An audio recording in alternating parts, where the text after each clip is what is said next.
का स्वागत है आपके अपने प्लेटफॉर्म माइंड मैप पर।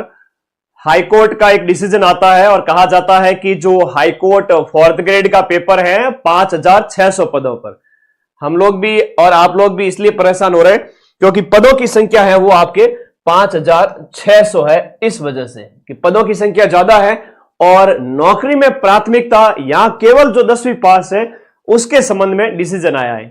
क्या ये डिसीजन आने के बाद में 12th पास और ग्रेजुएशन वालों को नौकरी नहीं मिलेगी? पूरी बात बताऊंगा। 5-7-10 मिनट का वीडियो है, ज्यादा लंबा नहीं लूंगा वीडियो को, पूरी बात करेंगे और एग्जाम कब तक हो सकता है इसका, और इन 12th पास और फोर्थ ग्रेड वालों के साथ क्या नाइंसाफी हो रही है? नौकरी किसे पसंद नहीं है? फोर्थ ग्रेड वाले जो ये हाईकोर्ट का पेपर हो रहा है, अब ये 12th पास और स्नातक वाले कह रहे हैं इन 10वीं पास वालों की बजाय हमें दो, हमें जरूरत है नौकरी की ज्यादा। ठीक है, ये 10th पास वाले तो कब के वो कहते हैं ना, पढ़ाई वढ़ाई छोड़ के बैठे हैं, जब कोई भर्ती आती है तब फॉर्म भरते हैं। हालांकि ऐसा नहीं है कि मैं किसी एक के पक्ष में बात कर रहा हूं, दोनों के पक्ष में बात कर रहा हूं, लेकिन नौकरी किसे अच्छी नहीं लगती? कोई भी नौकरी लगे एटलीस्ट इस बेरोजगारी के दौर में, तो भाई ये वाली बात हो रखी है। थोड़ा सा इस एग्जाम के बारे में बात कर लेते हैं। इसके फॉर्म ऑलरेडी भरे जा चुके हैं। कब भरे जा चुके हैं? फॉर्म आपके जून जुलाई 2025 के अंदर फिल हो चुके हैं। जून जुलाई 2025 में भरे जा चुके हैं। बिना सीईटी की भर्ती है, 10th पास की भर्ती है, नेगेटिव मार्किंग इसमें बिल्कुल भी नहीं है। संभावित एग्जाम डेट मान के चलिए आपका जून से पहले, और जून से पहले का मतलब है आपके पास 4 महीने का टाइम है। ठीक है, पढ़ लो। और कितना क्या प्रभाव पड़ेगा इसके ऊपर अभी बात करते हैं, आपकी आंखें खुल जाएगी।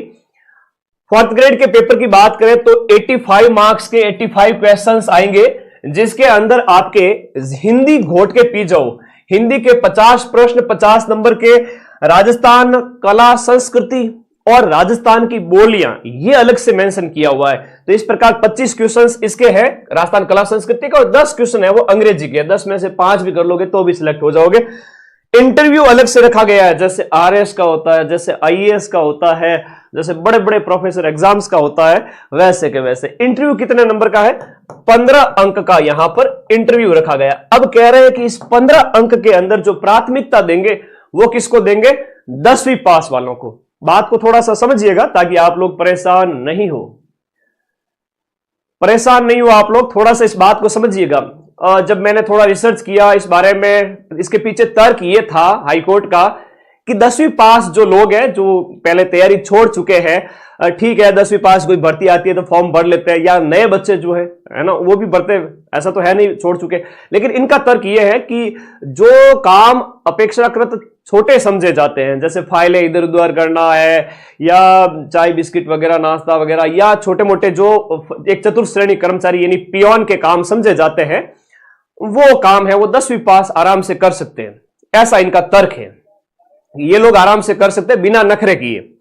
आप लोगों ने देखा होगा कि पशु परिचर का जब अभी कुछ रिजल्ट आया, उसके बाद नियुक्ति जब मिली तो ऐसे ऐसे वीडियो वायरल हो रहे थे, मैं क्यों गोबर उठाऊं, है वीडियो देखे होंगे आपने। तो ज्यादा पढ़े लिखे लोग हैं वो इस जॉब के लिए उपयुक्त नहीं माने गए इनके अकॉर्डिंग। ठीक है, और आप लोग कहोगे सर एक नौकरी मिल जाए बस वही हमारे लिए काफी है। तो ये डिसीजन हम बात करें, ये तर्क है इनका जो मैंने आपको बता दिया है। मेरिट के ऊपर क्या प्रभाव पड़ेगा? मुझे एक बात बताओ, जो 85 अंक का मैटर है, जहां पर आपको हिंदी पढ़नी है, जहां पर आपको राजस्थान की कला संस्कृति पढ़नी है, 75 नंबर तो यही हो गए, और उसके बाद 10 नंबर की अंग्रेजी है। और जब उसके बाद में ऐसा कठिन पेपर आएगा, कथन ए सही है, कथन आर सही है, ए आर की व्याख्या करता है नहीं करता है, उस समय ये 10वीं वाले आपके कंपटीशन में टिक पाएंगे क्या? नहीं टिक पाएंगे भाई। और इस 85 के अंदर जो अदर 12th पास है या ग्रेजुएशन वाले, वो इसके अंदर जो नंबर लेके आएंगे वो 70 प्लस लेके आएंगे। मैं दावे से कह रहा हूं 70 75 इतने नंबर लेके आएंगे, 70 से भी ज्यादा। और बाकी वाले जो 10th पास है वो बेचारे 50 क्रॉस कर ले, वही बड़ी बात है। हकीकत बता रहा हूं। जनरल वर्ग की अलग फाइट है, ओबीसी की अलग, ईडब्ल्यूएस की अलग, एससी एसटी एमबीसी सबकी अलग अलग फाइट होगी, लेकिन हर एक कैटेगरी के अंदर ग्रेजुएशन वाले भी हैं, 10th पास वाले भी हैं। तो डरते क्यों हो? यहां पर आप सर्वोच्च स्कोर करो, यहां पर आपको क्या करनी है? लीड लेनी है। बात रही 15 अंक की, 15 अंक के अंदर कह रहे हैं कि प्राथमिकता देंगे 10th पास को। ठीक है जी, दे दीजिए, कोई बात नहीं, आपका डिसीजन है। सुप्रीम कोर्ट के सामने, हाई कोर्ट के सामने तो सरकार भी कुछ नहीं बोलती, हम तो क्या ही चीज है। तो यहां पर ज्यादा से ज्यादा उनको ए बी सी जो कैटेगरी बनाई गई है, ए बी और C, A category, B category और सी कैटेगरी के लोग, यानी कि A category 10th pass, B category 12वीं पास और सी कैटेगरी ग्रेजुएशन वाले। अब सी का कुछ यहां पर जो स्नातक वाले हैं, ठीक है। तो कहने का मतलब यह हुआ, यहां पर 10th पास को हो सकता है कि आपको 2 नंबर से लेकर के 5 अंक की लीड दे देवे कि आपके पास 10th की योग्यता है, हम आपको आगे रखना चाहते हैं, इसलिए ज्यादा से ज्यादा 2 नंबर, 3 नंबर, 4 नंबर, 5 नंबर ये एक्स्ट्रा आपके ऐड कर देते हैं। ऐसा कुछ जैसे होता है ना, कोई भी सर्टिफिकेट वगैरह होता है एसएससी वगैरह का, ये सॉरी इसका स्काउट वाले का, तो इस प्रकार से जब होते हैं तो उसके सर्टिफिकेट के अलग से अंक आपको मिलते हैं उस टाइप से।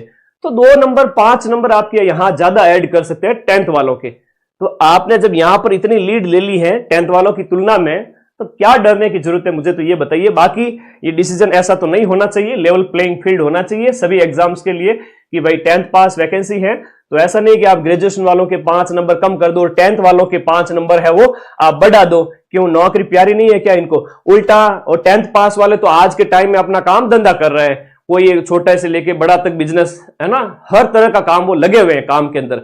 वो तो ठीक है, वैकेंसी आती है तो फॉर्म भर देते हैं, है ना, वो जीव मानता नहीं अंदर का जो है ना, वो कंपटीशन एग्जाम का विद्यार्थी अभी जिंदा होता है इस वजह से। और आज के जो बच्चे हैं वो बेचारे, उनको ज्यादा जॉब की नीड है, उनको नया नया जुनून है पढ़ाई का कि मैं नौकरी लगेंगे। तो सबसे पहली बात यह है कि फैसला तो एक तरह से देखा जाए तो वो कहते हैं ना अन्याय वाली बात है और ये बदलना चाहिए। और दूसरी बात, अगर नहीं भी बदलता है तो तुम लोग इसमें लीड ले लोगे, ये मेरा मानना है। और किसी भी प्रकार से आपको डरने की जरूरत नहीं है। वो नए प्रकार का जो पैटर्न उन 10वीं वालों को बेचारों को पता ही नहीं है, क्यों डरते हो आप लोग? मेरी बात से सहमत हो तो इस वीडियो के नीचे कमेंट जरूर कर देना। और अभी आपके पास फरवरी, मार्च, अप्रैल, मई तक 4 महीने पड़े हैं, एग्जाम डेट अभी दूर दूर नहीं दिख रही है।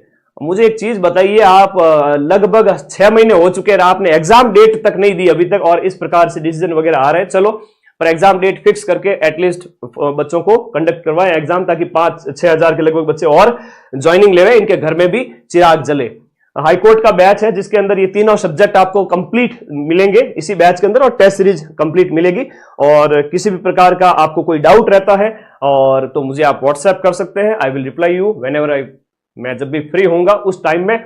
सीटी प्लस वीडियो का कॉम्बो बैच भी स्टार्ट हो चुका है। सीटी स्नातक की मैं बात करूं, सीटी स्नातक के अंदर इसका कंप्लीट बैच मिलेगा पूरा, वीडियो दिसंबर में है, इसका कंप्लीट मिलेगा। जून के बाद में संभावित है कि सीटी स्नातक का आपका पेपर होगा। तो सीटी में इतना पढ़ लीजिए कि पटवारी और ग्राम विकास अधिकारी के अंदर लगभग 75 से 80% तैयारी आपकी हो जाए।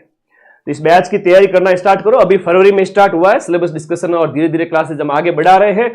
और एक तरीके से देखा जाए तो हम होली के बाद में इसमें स्पीड बढ़ाएंगे। जो क्लासे होगी आपको इसी में मिलेगी, और इसी एक बैच के अंदर जो इसी एक फीस के अंदर 3-3 बैच दिए जाएंगे। और कोई डाउट हो तो इस नंबर पर 8955982723 ये मेरे व्हाट्सएप नंबर है नीचे वाले, और टीम के कॉलिंग नंबर भी दिए हैं, आप लोग कांटेक्ट कर सकते हैं। बाकी प्राथमिकता मैंने बताई दी, एग्जाम का पैटर्न मैंने बताई दिया, और किस प्रकार का इसका पैटर्न रहता है वो मैंने बता दिया। तो पढ़ते रहिए, मस्त रहिए, और कोई डाउट हो तो मुझे जरूर पूछे, ठीक है?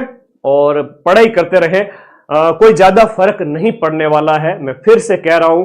इस प्रकार से अगर 10th वालों के पक्ष में 3 से लेकर 5 अंक भी अगर बढ़ा दिए जाते हैं और प्राथमिकता में उनको रखा जाता है, तो भी आपके ऊपर सिलेक्शन पर कोई प्रभाव नहीं पड़ेगा। ज्यादा से ज्यादा जो है 100 से 200 सीट इधर उधर हो सकती है, उससे ज्यादा कोई प्रभाव नहीं पड़ेगा। थैंक यू, धन्यवाद।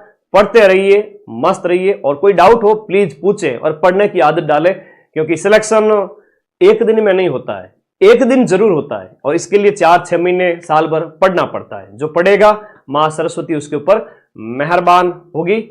All the best.